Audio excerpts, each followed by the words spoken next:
അപ്പോൾ എല്ലാവരും വായോ നമുക്കിന്നൊരു കൊഞ്ച് റോസ്റ്റ് ഉണ്ടാക്കാം. ആനക്കൊഞ്ച് കൊണ്ടുവന്ന് ഫ്രൈ ചെയ്യാമെന്ന് പറഞ്ഞ് അഭിപോയി മേടിച്ചുകൊണ്ട് വന്നത് കൂരിക്കൊഞ്ചായിപ്പോയി. അപ്പോൾ അത് നല്ല മഴ വരുന്നുണ്ട്. അതിന് മുമ്പ് നമുക്കിത് വൃത്തിയാക്കി അകത്ത് കയറണം. അപ്പോൾ വായോ നമുക്കിത് ക്ലീൻ ചെയ്ത് കുടലൊക്കെ എടുത്ത് കളഞ്ഞ് വൃത്തിയാക്കാം. കൊഞ്ച് വൃത്തിയാക്കുന്നത് ഒരു പണി തന്നെ. അപ്പോൾ നിങ്ങൾ വയ്ക്കുന്ന കൊഞ്ചിൻ്റെ റെസിപ്പി കമൻറ്റ് ബോക്സിൽ പറയാൻ മറക്കല്ലേ.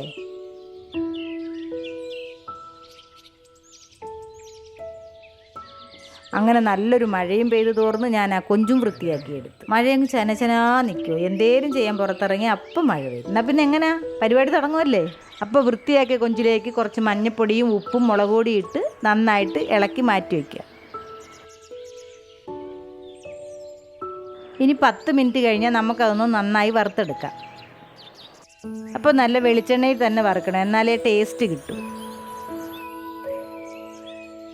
എൻ്റെ ചെറുപ്പകാലത്ത് ഞാൻ ഈ കൊഞ്ച് റോസ്റ്റൊന്നും കഴിച്ചിട്ടില്ല. അന്നൊക്കെ കൊഞ്ച് കൊണ്ടുവരുന്ന സമയത്ത് വറുത്തരച്ചൊരു കറി ഉണ്ടാക്കുക. അന്ന് ചോറിന് മൊത്തം അതായിരിക്കും കറി. ഇപ്പം എന്തോ കഴിക്കണമെന്ന് തോന്നിയാലും പോവോ മേടിക്കുകയോ അപ്പോൾ ഉണ്ടാക്കി കഴിക്കുക. എന്തൊക്കെ പറഞ്ഞാലും പണ്ടത്തെ ആ കാലമാണ് എനിക്കിന്നും ഇഷ്ടം. അപ്പോൾ സംസാരിച്ചിരുന്ന സമയം കൊണ്ട് ഇതാ നമ്മുടെ കൊഞ്ച് ഫ്രൈ ആയിട്ടുണ്ട്. ഇനി ഈ കൊഞ്ച് നമുക്ക് വേറൊരു പാത്രത്തിലേക്ക് മാറ്റാം.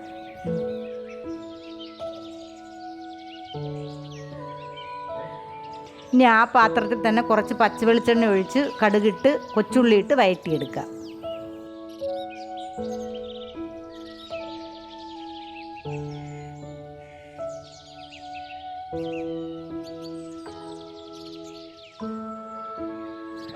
പെട്ടെന്ന് വഴണ്ട് കിട്ടാൻ വേണ്ടി കുറച്ച് ഉപ്പും കൂടെ ചേർത്ത് കൊടുക്കുക.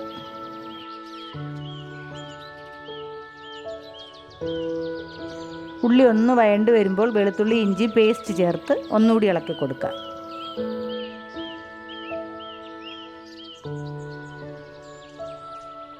ഇനി ഒരു 5 പച്ചമുളക് കീറിയത് ഇട്ട് കൊടുക്കുക. അതിൻ്റെ കൂടെ മഞ്ഞൾപ്പൊടി, മുളക് പൊടി, കുരുമുളക് പൊടി, കുറച്ച് ഗരം മസാല ഇട്ട് നന്നായിട്ട് ഇളക്കി കൊടുക്കണം.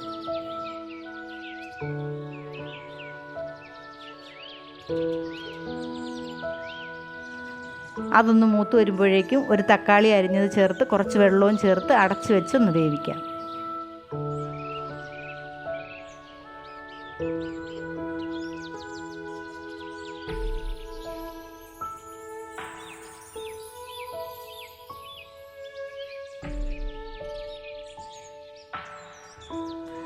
നമ്മുടെ ഗ്രേവി ഈ പരുവാകുമ്പോഴേക്കും വറുത്ത് വെച്ചിരുന്ന കൊഞ്ചതിലേക്ക് ഇട്ട് കൊടുക്കാം.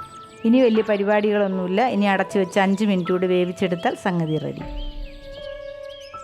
ഈ മൂടി തുറക്കുമ്പോൾ ഒരു മണമുണ്ട് എൻ്റെ മോനെ, അത് അനുഭവിച്ചു തന്നെ അറിയണം.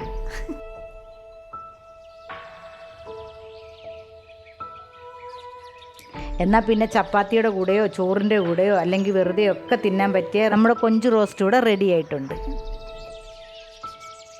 അപ്പോൾ എല്ലാവരും വായോ നമുക്കൊന്ന് ടേസ്റ്റ് നോക്കിയാലോ. അടിപൊളി.